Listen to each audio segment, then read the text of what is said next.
So we had an excellent conversation with His Excellency the President. We are honored to announce $450 million worth of support, so £350 million worth of support for Tanzania. And we had a very interesting conversation with His Excellency the President. He emphasized his number one priority is anti-corruption, stopping corruption in Tanzania. But he also encouraged us to focus on education, particularly getting more people into school and the quality of that education and how important that is for everything else. The importance of health, the importance of infrastructure, and the importance of getting the right kind of investment, win-win investment into Tanzania. So it was a very warm meeting, but also personally for me, a wonderful introduction to Tanzania. People in the United Kingdom have a very strong, heartfelt love of Tanzania. In my own constituency, all the schools are making partnerships with people in Tanzania. So I hope this is a wonderful first meeting, government to government, and we will continue to build it into a relationship not only between governments, but between people. The people of Tanzania, the people of Britain, working together over the long term. So I think there are two things that strike me most of all. Number one is the progress on anti-corruption has been very, very striking, very impressive.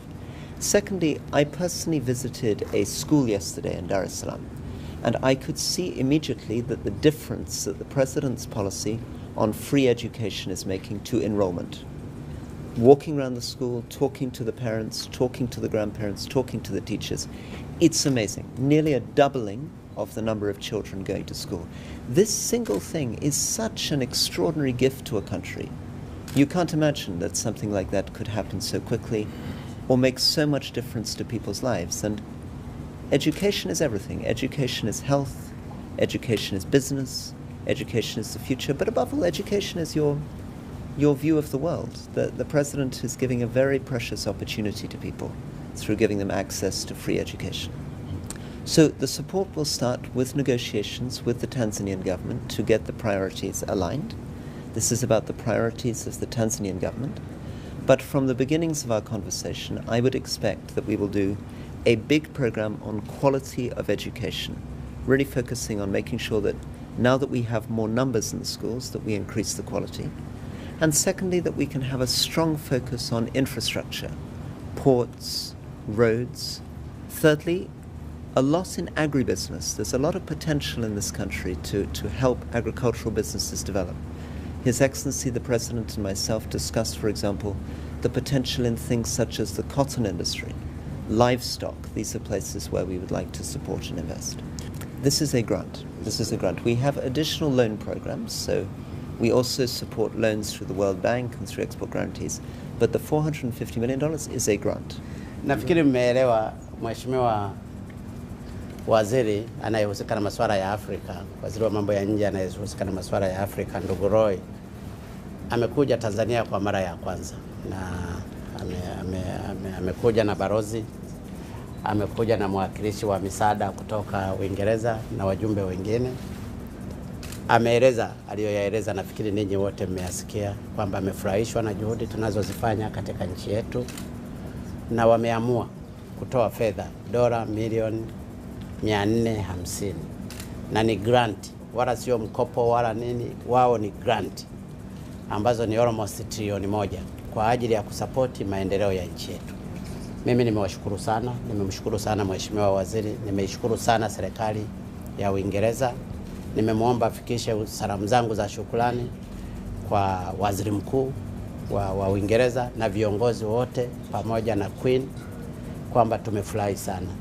Lakini ni ukweli kwamba mahusiano ya Tanzania na Uingereza yapo na yanazidi kukua sana. Wawekezaji wengi wanaoongoza kwa uwekezaji katika nchi ya Tanzania ni nchi ya Uingereza. Kwa hiyo tunapoona wawekezaji, investors wengi waliokuja katika Tanzania ni Waingereza, na mahusiano haya yanazidi kujengeka kwa sababu wanaelewa kwamba mahusiano haya ni lazima yajengwe kwa muda mrefu. Na sisi tumewashukuru, na hasa kwa kupata hizi fedha tunajua tutazitumia vizuri, na wamesema pia watatusaidia katika masuala ya rushwa, watatusaidia katika masuala ya elimu. Mmemwona yeye mwenyewe kumbe ameshatembelea na shule, ameona idadi ya wanafunzi. Kabla ya kutoa elimu bure, watu walikuwa hawaamini kama tunaweza tukatoa elimu bure, ambapo tunatoa almost bilioni 20 kila mwezi.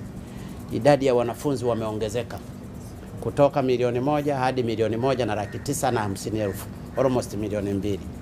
Na enrollment ya wanafunzi wa sekondari wameongezeka mpaka wamefikia 27 hadi 30% ya watu walioongezeka. Kwa hiyo hivi vitu ni vizuri, na ndio maana namshukuru sana serikali ya Uingereza kwa kuamua kuja kutupa support katika masuala haya. Wameamua pia kuja kutupa support katika masuala ya miundombinu, barabara. Na wamekubali kuna mazungumzo tunayoendelea nayo kwa kujenga flyover nyingi. Kwa hiyo tunaweza kujenga nyingine Dar es Salaam, Dodoma, Mwanza na mahali pengine tutakapokuwa tunawaona. Na wao wanasema hizo fedha zipo, mazungumzo yanaendelea pamoja na Wizara ya Fedha ambayo itakuwa ni soft loan. Lakini wameamua pia kushughulikia masuala mengi ya afya na kadhalika ambayo mengi ameyazungumza Mheshimiwa Waziri. Kwa hiyo mimi nampongeza, namshukuru sana Mheshimiwa Waziri.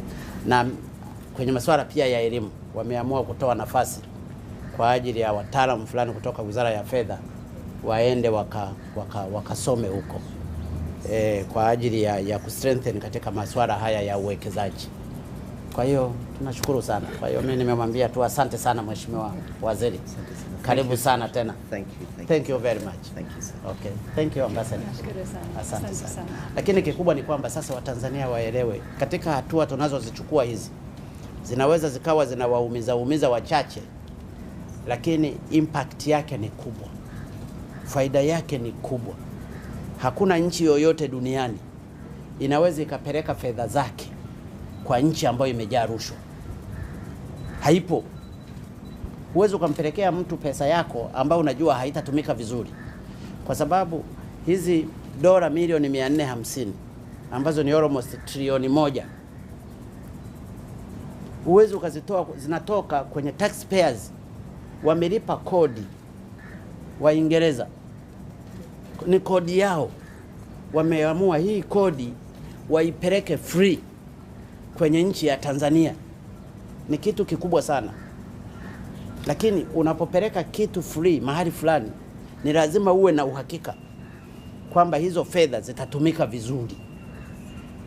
Na ndio maana tunawaomba Watanzania waendelee kutuunga mkono katika swala hili la kupambana na rushwa. Rushwa ni ugonjwa mbaya, ni uchafu.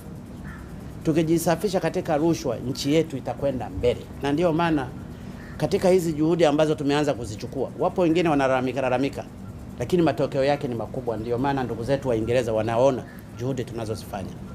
Lakini nitoe wito pia kwa Watanzania kulipa kodi. Hatuwezi siku zote tukawa tunategemea kodi za nchi marafiki kama Uingereza. Ni lazima tujenge mazingira ya Watanzania kuamini kwamba kulipa kodi ni kitu muhimu katika maendeleo ya nchi yetu. Hili tutaendelea kulizungumza na tutaendelea kuwaelimisha Watanzania waelewe kwa ajili ya manufaa ya Watanzania wote. Kwa hiyo mimi kwa niaba ya Watanzania ninaishukuru sana serikali ya Uingereza